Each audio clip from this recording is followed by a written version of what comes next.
Bismillahirrahmanirrahim. Assalamualaikum warahmatullahi wabarakatuh.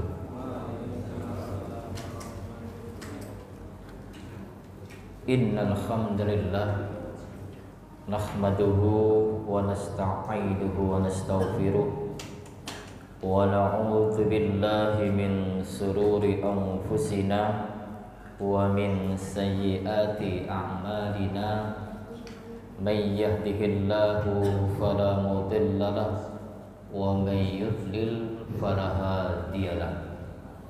Asyhadu an la ilaha illallah wahdahu la syarika lah wa asyhadu anna Muhammadan abduhu wa rasuluh, amma ba'du. Bapak Ibu jamaah salat subuh yang dirahmati Allah, kita selalu bersyukur atas nikmat yang Allah anugerahkan kepada kita. Kita memanfaatkannya dan melaksanakan dari perintah-perintah Allah itu. Salat subuh kita tunaikan dengan jamaah sembari kita duduk. Insyaallah 1 jam kurang lebih ke depan kita akan ngaji bareng tentang hadis-hadis yang tertuang dalam kitab Lu'lu' wal Marjan. Mudah-mudahan kehadiran kita ini senantiasa diberkahi oleh Allah Subhanahu wa taala. Amin. Salawat dan salam semoga tetap terlimpah kepada junjungan kita Rasulullah Muhammad sallallahu alaihi wasallam.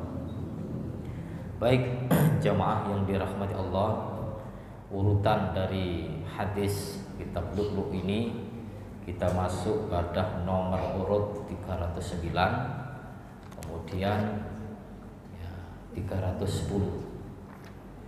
Dua bab yang berbeda, satu hadis yang insyaallah tidak terlalu panjang. Kita akan bahas 2 hadis itu.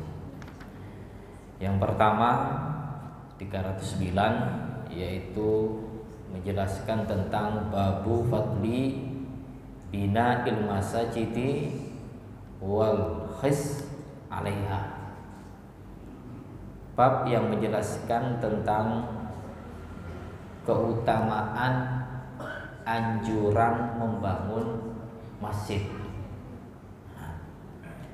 Hadis yang dituangkan oleh muallif, hadis Utsman bin Affan an Ubaidillah al-Khawlani annahu sami'a Utsman bin Affan yaqul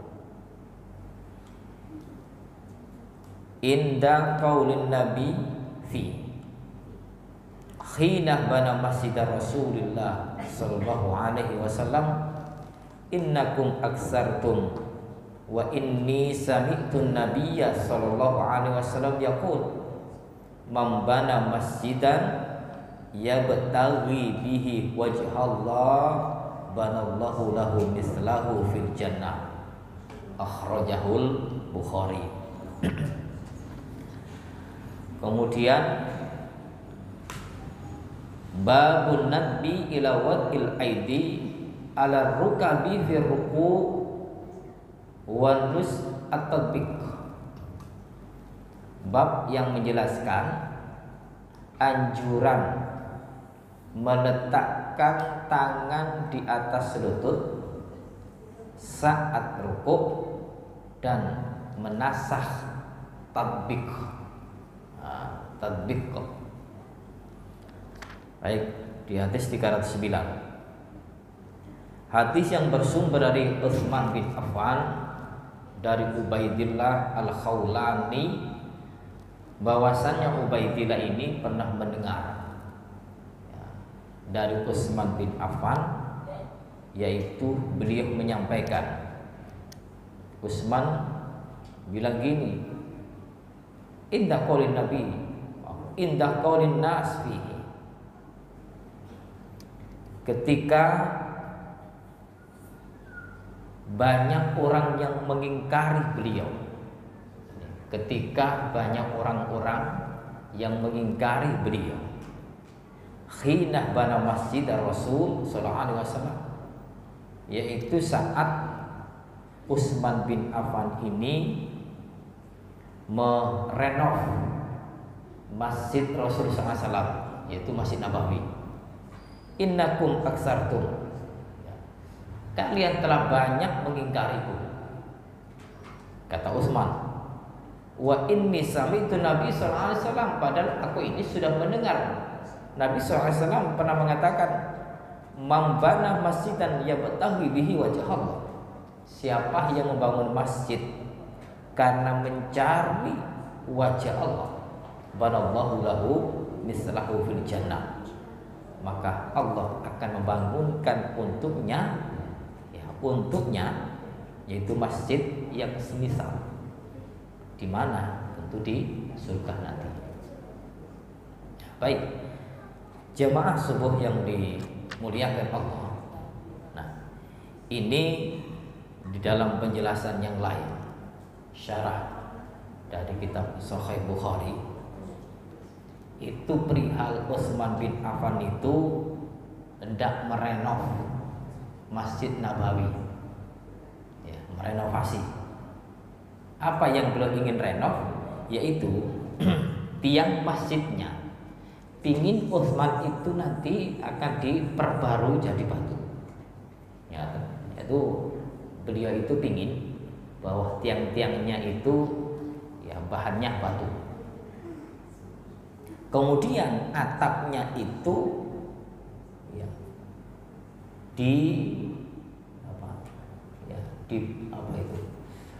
terbuat dari kayu jati. Ini maunya Utsman bin Affan. Lah kapan? Lah ini terjadi pada tahun ke-30 Hijriah.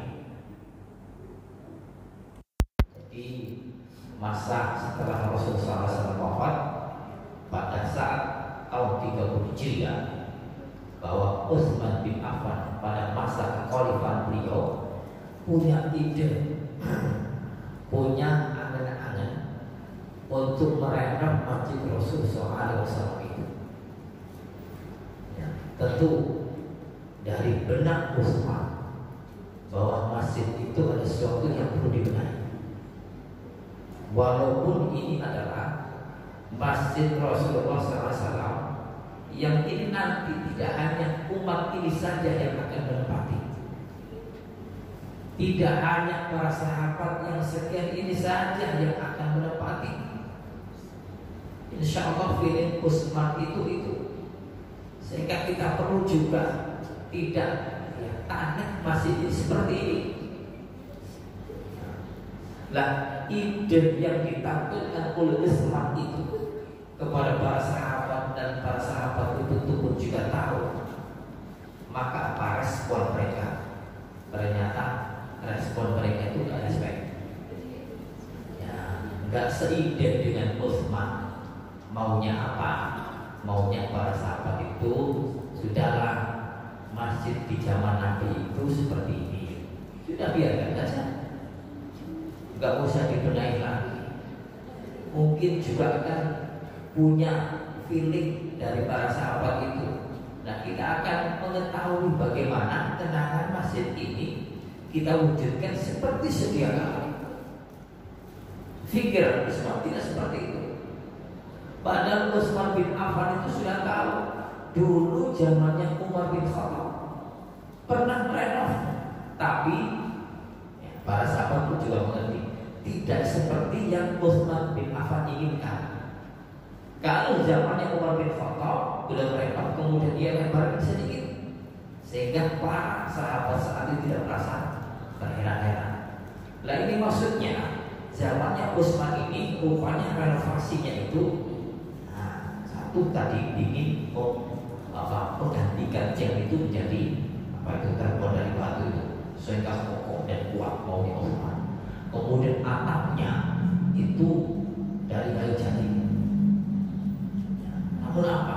Para sahabat ada respect, sehingga pikir Utsman bin Affan, kalian tidak mendukung kami, kalian tidak setuju dan mengingkari apa yang aku inginkan. Nah, Utsman bin Affan sampai mengatakan yang seperti ini di hadapan para sahabat. Di dalam satu riwayat, di samping hadis ini tadi ternyata ada penjelasan yang cukup mungkin menarik bagi orang-orang yang hanya sekemampuannya. Artinya level bawah, ketika ada pembangunan masjid, tidak ada sumbangan yang besar, tapi hanya sekedar saja kecil, karena memang mampunya seperti itu. Apakah nanti akan juga dibalas oleh Allah dengan balasan yang berlimpah, atau dibangunkan masjid seperti yang masjid ini akan didirikan? Ya, Rasul mengatakan, "Man bana masjidan lillahi." Barang siapa yang membangun masjid lillahi, ini penting. Lillahi, karena Allah. Karena Allah. Kama hasid kata. Artinya sebesar lubang, sebesar tempat burung bertelur, ya, sebesar tempat burung bertelur, atau yang lebih kecil dari itu, banallahu lahu baitan fil jannah, maka Allah akan membangunkan rumah di surga. Akan membangunkan rumah di surga. Bahasa yang Rasul sampaikan ini sebetulnya bahasa hiperbolis. Nah, hiperbolis itu apa? Ya. Rasul memberikan peluang kepada siapapun bahwa ketika orang itu hanya iuran batu, mungkin 5 batu, kemudian ini ada yang membawa semen, dapatnya hanya 1 bar, ini 1 bar tidak 60.000 gitu, mungkin kurang lebih itu. Pak, kalau mau ngeten ingkang satu pulau sumbangan ke masjid tinggi, kuatir sing kuatir kata, tapi belum bantu fisik mau. Nah, maunya Rasulullah itu sampai siapapun seumpama membantu untuk pembangunan masjid, hanya sebesar burung itu bisa mengeluarkan telurnya, bisa bertelur, tidak besar, itu pun juga akan dibangunkan rumah nanti di surga. Jadi pembangunan masjid yang Allah bangunkan nanti di surga itu tidak harus bahwa ketika bangun masjid dari awal sampai selesai hanya 1 orang. Bukan. Dari sekian banyak orang itu sama-sama bantu masjid. Saya hanya bisa bantu ini, itu bantu itu, kemudian ini membantu tenaga, saya akan terbentuklah masjid itu. Ternyata sekian banyak orang itu akan dibangunkan rumah nanti di surga. Ini masing-masing usul.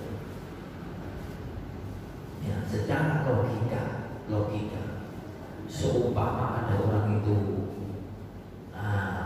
masuk surga, kemudian dia tidak pernah untuk berbuat baik seperti bangun masjid, sholat, sholat rawatib.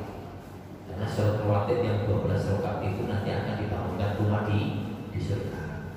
Banyak hadis-hadis yang mengatakan kita ini nanti akan mendapatkan balasan dari Allah. Wah, yang istana, rumah, masjid. Nah, umpama ini logika aja, bahwa ketika orang itu masuk surga, kemudian dia tidak mau mengamalkan amalan-amalan yang istimewa, pripun mati gini surga, berarti ngomong gampangan wonten utawi kata yang wonten surga itu gak dioma.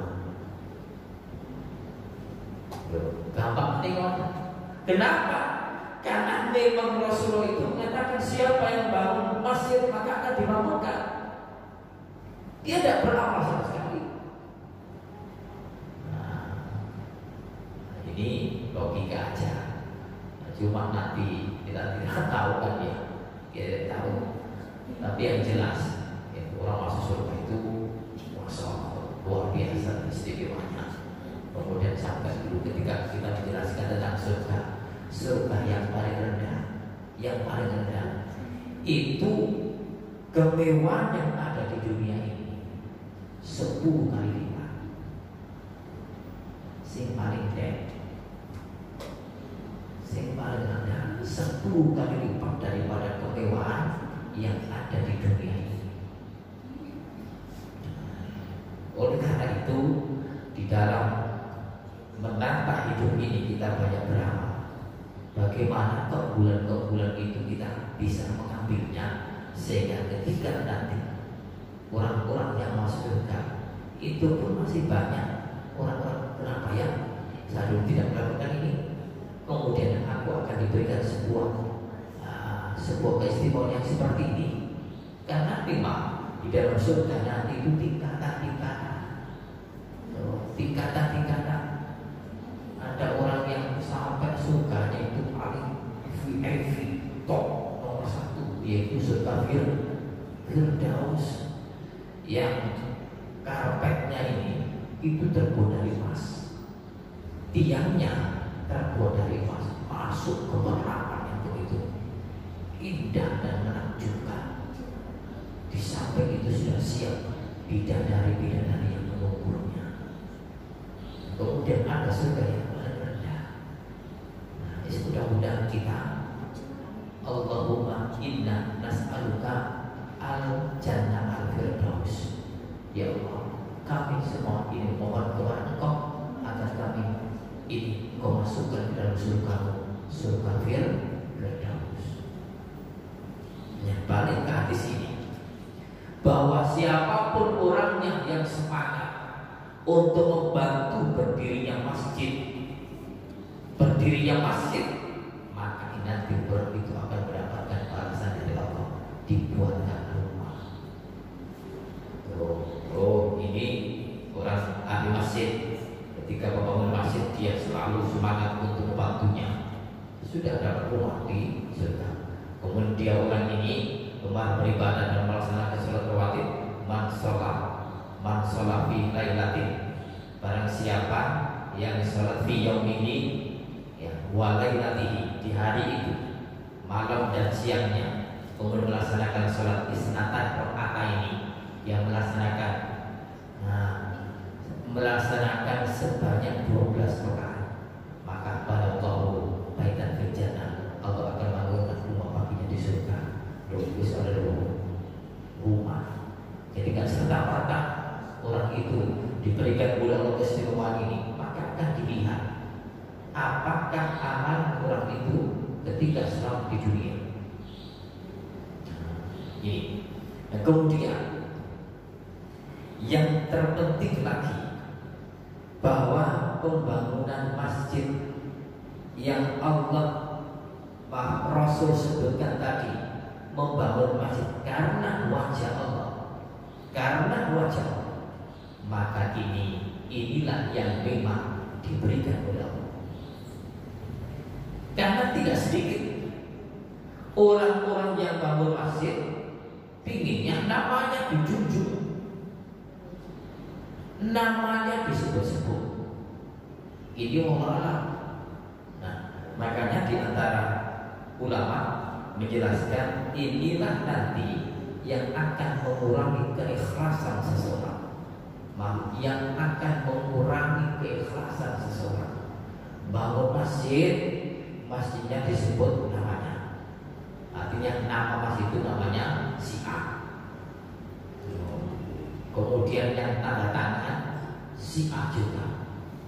Nah ini saya katakan beliau sendiri, ya, walaupun beliau sendiri yang membangun, tapi setidaknya untuk meluaskan ya, bahwa dia itu menginginkan hanya Allah yang diharapkan, maka ayolah melepaskan niat itu, bahwa namakan bukan namanya, sehingga lillahi ini adalah betul-betul mutlak hanya mengharapkan untuk Allah Subhanahu wa Ta'ala. Nah ini makanya di antara haji pun juga demikian. Wa man hajjal baita man istata'a ilaihi hajar, ayat itu. Barang siapa yang menunaikan haji lillahi karena Allah, maka ia nanti hajinya menjadikan haji yang mabrur. Hajinya mabrur. Jadi mabrurnya itu karena tujuan hajinya adalah lillahi, karena Allah Subhanahu wa taala. Kemudian demikian juga membangun masjid lillahi, karena Allah Subhanahu wa taala. Nah, ini Allah akan merespon. Allah akan memberikan orang-orang yang niatannya hanya ditujukan untuk bukan Allah. Sehingga kita pun juga boleh bangga atas upaya kita masjid ini, jamaah ini yang bangun. Tapi kebanggaan itu sudah dengan tidak mengatasnamakan ini karena aku, karena aku masih hati. Keramik ini semua yang saya diberikan aku karena PT aku, uang aku pelai padahal urunah. Kalau ini sehinggarai bahwa niatan kita yang semestinya karena Allah itu bisa jadi mengurangi keikhlasan kita, mengurangi keikhlasan seseorang. Sehingga ayo kita dibenahi siapapun orangnya yang telah bangun masjid, walaupun ukurannya sedikit, tapi ingat sekian banyak orang itu yang mendirikan masjid dengan upaya jamaah, maka masing-masing jamaah itu mendapatkan jatah rumah nanti di surga. Bapak Ibu jamaah yang dimuliakan Allah Subhanahu wa taala. Kemudian rumah yang sepertinya ini seakan-akan cukup sebesar apa masjid yang dibangun di dunia itu. Padahal Rasul di dalam hadis yang lain juga mengatakan, "Man bana lillahi masjidan," barang siapa yang bangun masjid lillah karena Allah, banallahu baitan, maka Allah akan bangunkan untuknya rumah. Ya, rumah maksudnya rumah yang sepertinya ausa'a minhu, yang lebih luas, yang lebih luas dari rumah atau bangunan masjid itu, lebih luas lagi nanti akan dibangunkan oleh Allah rumah di surga. Ini hadis diriwayatkan oleh Tirmidzi dan disebut bahwa hadis ini adalah hadis yang sahih. Ya. Baik, jemaah, tentang mengurangi keikhlasan tadi, ini bukan sembarang orang. Imam Ibnu Jauzi mengomentari yang seperti itu, bahwa seandainya dia mau masjid ditulis namanya, maka ini akan mengurangi keikhlasan seseorang. Imam Ibnu Jauzi. Ibnu Jauzi itu ada dua. Ada Imam Ibnu Jauzi sendiri, ada Imam Ibnu Qayyim al-Jauzi. Nah, ini yang perlu kita ketahui, karena kita itu wah, ini Imam siapa ini? Ini Imam Ibnu Jauzi. Berarti ada sendiri. Ada juga Imam Ibnu Qayyim al-Jauzi. Ternyata dua orang yang berbeda walaupun Jauzinya sama. Baik, Bapak Ibu, sehingga inilah yang mendorong kita semua kaum muslimin untuk sama-sama membangun dan menghidupkan masjid ini, sehingga masjid fungsinya besar. Walaupun disebutkan di dalam satu hadis bahwa masjid ini tempatnya satu, lidzikrillah, untuk berzikir dan mengingat Allah Subhanahu wa taala. Kemudian yang kedua, wassalah, untuk didirikan salat. Kemudian yang ketiga, wa qiraatil Quran, membaca Quran. Namun pemaknaan ini, pemaknaan zikir sangat luas. Bisa jadi untuk digunakan pengajian, bisa jadi digunakan untuk rapat yang baik-baik. Nah, bisa jadi untuk bagaimana menyusun strategi yang dalam bangun dan meningkatkan, memakmurkan masjid itu, sehingga maknanya ini luas. Oleh karena itu, bahwa masjid didirikan itu fungsi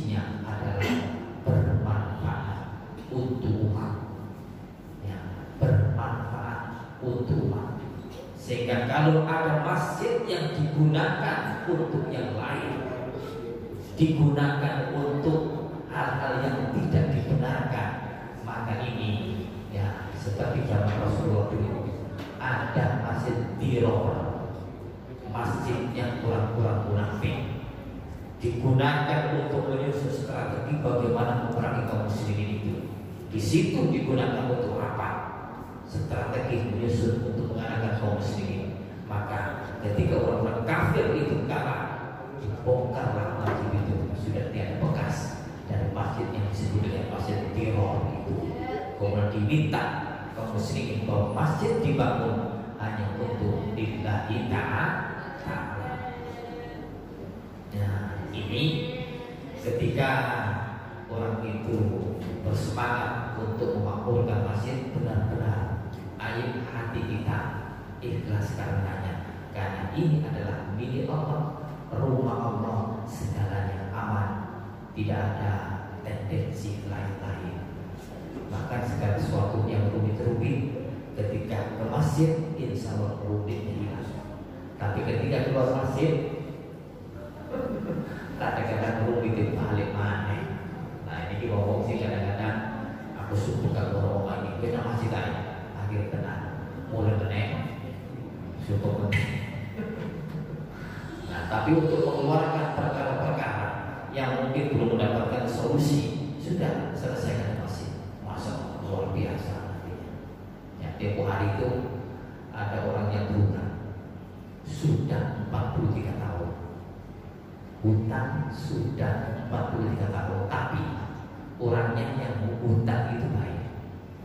Ketika waktu 43 tahun yang lalu masih muda, dihamil seorang perempuan, dia hutang kepada temannya, hutang kepada temannya emas, kata menanggung emas 10 gram, kan temannya luar punya.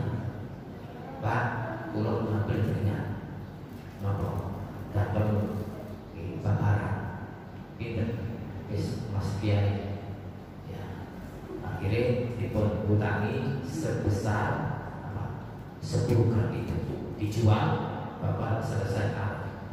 Dari sekian waktu lama perjalanan ingin untuk membayar hutangnya itu masih belum mampu. Ternyata perusahaannya bubar. Lalu orang-orang itu sudah menyebar kemana-mana. Tapi orang yang menghutangi tadi sudah diambil namanya, alamatnya. Maka sekian tahun, nah, ketika kamu menyampaikan Bapak Ibu jamaah, nek kapal gak ada utang, pun harus dilatih, pun harus diiling-iling. Sebab utang ini makin apa urusannya. Nah, sebab utang itu makin urusannya apa. Akhirnya ya kesentuh. Nah kesentuh utang 10 gram itu bukan 1 juta 2 juta, kurang lebih totalan 7 juta sampai 8 juta. Akhirnya dia ini orang baik, mencari orang yang menghutang itu, dicari sampai Banyuwangi. Tapi tiganya di Banyuwangi, desa Genteng, namanya si Ai. Cari sudah sampai di sasaran, tanyakan nama itu, ternyata siapapun orangnya tidak ada yang kenal. Katanya dulu saudaranya Pak Camat hadir ke rumahnya Pak Camat, ternyata Pak Camat pun juga tidak mengerti. Pak Camat mengarahkan, Bu atau Mas, jenengan datangi Dukcapil, tanglet dan Dukcapil, grip, ternyata itu namanya tak muncul. Ribut, wong kuwete, sebab gini akhir akhir itu ribut. Siapa yang meninggal kemudian hutang belum terlunasi, maka ruhnya tergantung. Waduh putih, kalau beriman ada konten ribut ini. Ternyata kita sangat hutang sebesar apapun. Ketika ibu sudah berusaha mencari orang yang tidak ketemu, ahli warisnya pun juga tidak ketemu, berikan saja masjid, aman. Masjid ini rumahnya Allah. Ketika itu diberikan kepada masjid, itu Allah nanti yang akan menyelesaikan. Tapi seumpama sudah sekian puluh tahun yang lalu bisa orang masjid kemudian duduk oleh bu sampai perutan aku pripun pun kula sampai masjid akhirnya panitia takmir Pak Amir kula sing ati kan dia jalan utang ini kula sawat datang masjid pripun ini utuh dibayar itu bang sholat balik tapi masjid kan punya dana. Itu dikembalikan kepada orangnya yang menagih.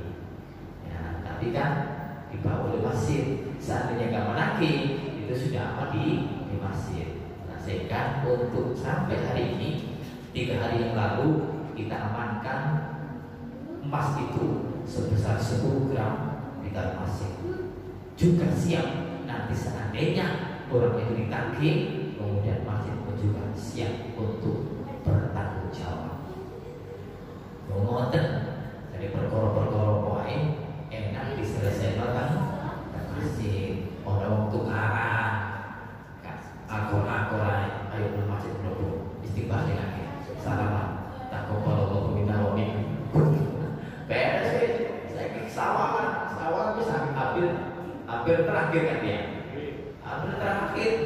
Nah kita sudah belum aja kesempatan di masjid lo bisa bersalaman antara satu dengan yang lain, dosa hilang dari Allah.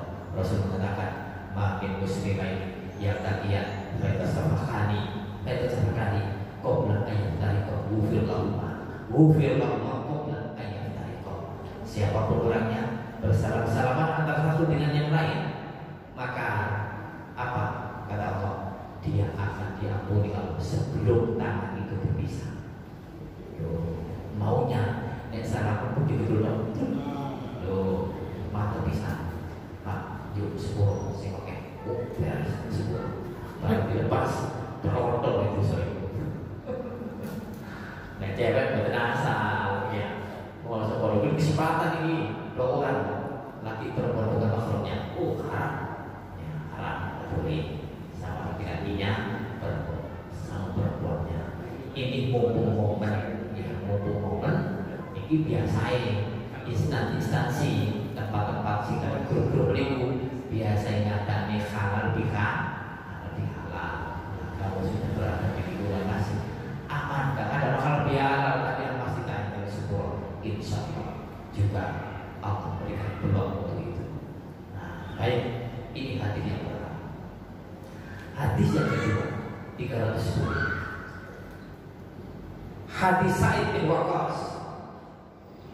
Sa'id bin Abi Waqqas yang mengatakan Mut'ab bin Sa'ad mengatakan sallaitu ila jambi abi.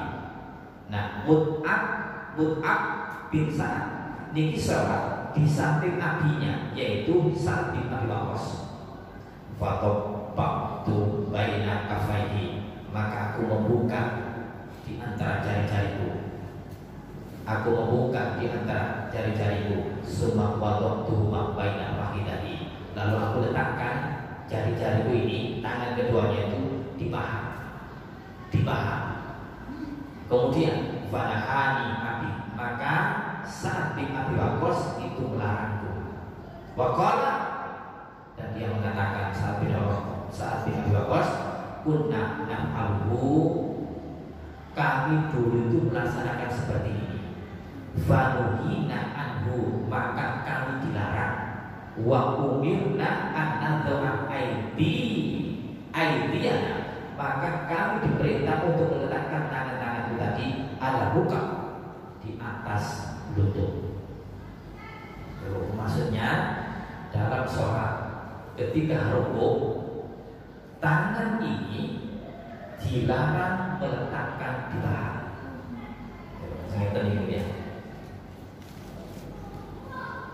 di atas paha rukuk, maka tidak seimbang masuk di kilongnya dan pada sana ini nanti akan dibalikan.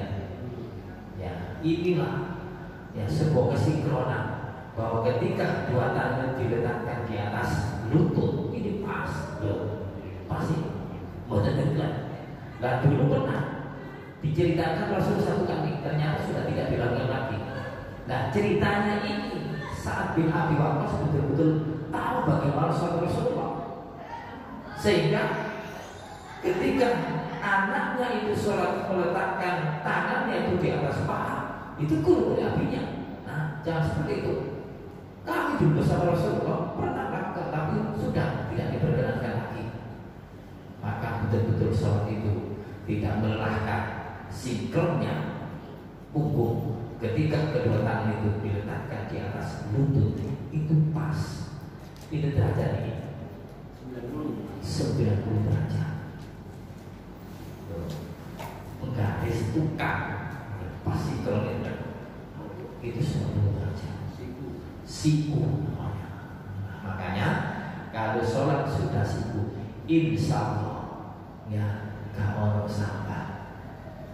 Kalau sabar ruko kok suwi ini kuat, kelihatan tangannya pas meletakkannya, boleh sikit keringan ya ketemali. Pak Yesus Pak sikit komentar. Terang-terangan yang kubuli kalau sebut-sebut kalau ruko, kalau ibu-ibu atau yuko, wis kalau tahu-tahu, wis cukup pakai, insya Allah jamaah. Saya kalau bersempat, saya akan lalu lima, mau tahu-tahu, buku lima, malah hari, ruko, kasih macam ini, wis tenang, wis cukup pakai, gitu, Rasul, nanti kita wahai Ja'far, apakah Anda ingin membuat fitnah kepada para sahabat? Kenapa Rasul? Ternyata engkau membaca surat yang panjang Al-Baqarah, diterasakan kelas Al-Baqarah. Bayangkan pinten ayat itu 286